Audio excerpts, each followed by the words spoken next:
Card के किसान connect initiative के बारे में आज हम बात करेंगे और किसान कनेक्ट इनिशिएटिव जो है हमारा किसान कनेक्ट कार्ड जो है उसके थ्रू कैसे बदलाव ला रहे हैं हम अपने किसानों की जिंदगी में। जो पटना कार्ड से जुड़े हुए किसान हैं, क्या इसका ऑनबोर्डिंग का प्रोसेस है, क्या क्या बेनिफिट्स है और कैसे एक किसान जो है किसान कनेक्ट कार्ड के माध्यम से पटना कार्ड से जुड़ करके अपने जिंदगी में अपने जो लाइफस्टाइल में है चीजों को बदलाव कर सकता है।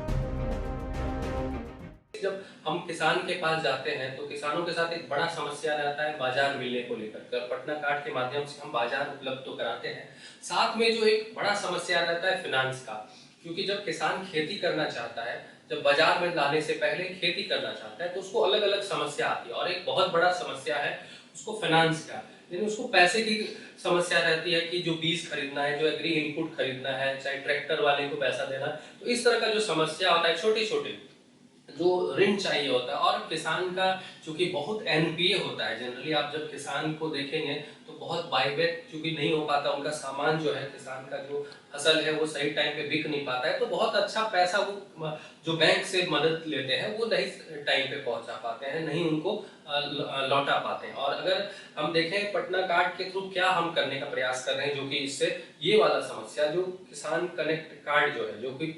अगर सरकारी भी देखेंगे किसान क्रेडिट कार्ड जो केसीसी कार्ड बोलते हैं, उसको कैसे वो किसान लेते हैं और किस बैंक भी देने में रिलेक्टेंट होते हैं, बहुत देना नहीं चाहते। इसके पीछे है एनपीए। एनपीए मतलब नॉन परफॉर्मिंग एसेट हो जाता है, क्योंकि बैंक जो है बैंक को पैसा लौटा नहीं पाते हैं। अगर नहीं लेते हैं 50,000 छोटा छोटा ऋण नहीं लेते हैं, लेकिन उसको लौटा नहीं पाते हैं। तो क्यों नहीं लौटा पाते, उसके कारण में अगर आप जाएंगे तो उसका सोल्यूशन भी नजर आएगा। और कारण होता है क्योंकि उनका सामान बिक नहीं पाता है, उनके जो फसल होते हैं, उनकी सब्जियां है, फल है, या अगर किसी तरह का अनाज उगा रहे हैं, चाहे गेहूं हो, धान हो या मकई है, इस तरह की चीजों को उगाने के बाद उनको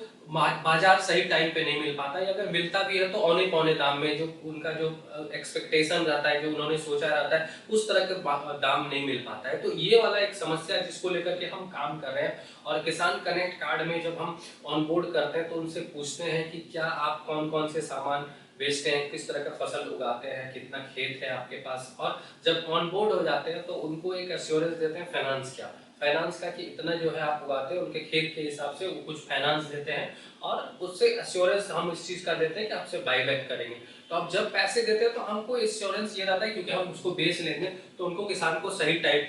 पे उनको पैसा उपलब्ध करा देंगे। तो किसान जो है, चूंकि बैंक को भी एक भरोसा होगा, अगर बैंक में एनपीए, चूंकि बैंक डायरेक्टली एक तरह से बोल सकते हैं बीच में एक एश्योरेंस देने के लिए पटना कार्ड एक हो जाता है, जिसको कि बैंक का भरोसा भी है, क्योंकि हम उनका पूरा डॉक्यूमेंटेशन हो किसान का, सारा चीज हम पटना कार्ड के थ्रू कर रहे हैं। और साथ में एश्योरेंस इस कारण से दे पा रहे हैं क्योंकि हमारे पास रिसोर्सेस है बेचने का भी, क्योंकि मार्केट लिंकेज भी है, आम जनते में भी जा रही है जो लोगों के बीच में, और सामान हम जब बेच पा रहे हैं तो सही टाइम पे बैंक को भी हम लौटा पा रहे हैं। और इस कारण से किसान को भी सुविधा होती है और साथ में बैंक को भी सुविधा होता है, और पटना कार्ड के जो यूजर्स हैं उनको भी सही टाइम पे सही मूल्य पे प्रोडक्ट मिल जाता है। तो हमारा किसान कनेक्ट कार्ड का जो इनिशिएटिव है